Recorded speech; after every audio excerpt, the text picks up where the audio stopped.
আত্মসম্মান আত্মমর্যাদায় একবার হারিয়ে গেলে পৃথিবীর কোনো সম্পদ দিয়েই তা আর পুরোপুরি ফিরে পাওয়া যায় না। যে মানুষের আত্মসম্মান আছে সে হয়তো অনেক কষ্ট সহ্য করবে, দিনের পর দিন বুকের ভিতর হাজারটা যন্ত্রণা লুকিয়ে রাখবে, রাতের পর রাত না খেয়ে ঘুমিয়ে পড়বে, নিজের প্রয়োজনগুলো চেপে রাখবে, কিন্তু নিজের সম্মানটাকে কখনো বিক্রি করবে না। কারণ সে জানে ক্ষুধা মানুষকে দুর্বল করতে পারে, কিন্তু আত্মসম্মান হারিয়ে ফেললে মানুষ নিজের চোখেই ছোট হয়ে যায়। অনেকেই ভাবে কারো কাছে হাত পাতা খুব সহজ, কিন্তু যাদের আত্মমর্যাদা আছে তাদের কাছে এটা সবচেয়ে কঠিন। তারা প্রয়োজন হলে পুরনো কাপড় পরে থাকবে, সামান্য খাবার খেয়ে দিন পার করবে, তবুও নিজের সম্মান বিসর্জন দিয়ে কারো কাছে চাইবে না, কারো কাছে হাত পাতবে না।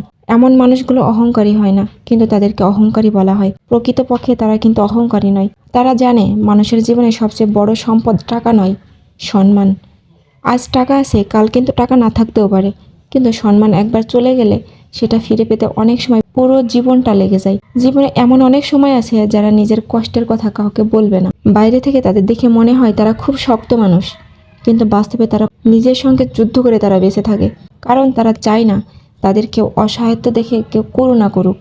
মনে রাখবে, সাহায্য চাওয়া কোনো লজ্জার নয়, কিন্তু নিজের সম্মান বিক্রি করে সুবিধা নেওয়া, নিজের চরিত্র বিসর্জন দিয়ে কিছু অর্জন করা, এটাই সত্যিকারের পরাজয়। যে মানুষ আত্মসম্মান নিয়ে বাঁচতে শেখে সে হয়তো জীবনে অনেক কিছু হারায়, কিন্তু সে নিজের বিবেককে হারায় না। আর যে নিজের বিবেককে ধরে রাখতে পারে সে কখনো প্রকৃত অর্থে হেরে যায় না। তাই জীবনে এমন মানুষ হওয়ার চেষ্টা করো যার পকেট খালি থাকতে পারে কিন্তু চরিত্র খালি নয়, যার ঘরে অভাব থাকতে পারে কিন্তু আত্মমর্যাদার অভাব নেই, যে মানুষের সামনে মাথা নত করে না, আবার কাউকে ছোটও করে না। কারণ শেষ পর্যন্ত মানুষ তোমার ব্যাংকের হিসাব রাখবে না, মনে রাখবে তোমার ব্যবহার, তোমার চরিত্র আর তোমার আত্মসম্মান। মাথা উঁচু করে বাঁচতে শিখো। কষ্ট আসবে, অভাব আসবে, অনেক কঠিন সময় আসবে, কিন্তু নিজের আত্মসম্মান আর আত্মমর্যাদাকে কখনো বিক্রি করবে না। কারণ একজন মানুষের প্রকৃত পরিচয় তার সম্পদে নয়, তার আত্মসম্মানে।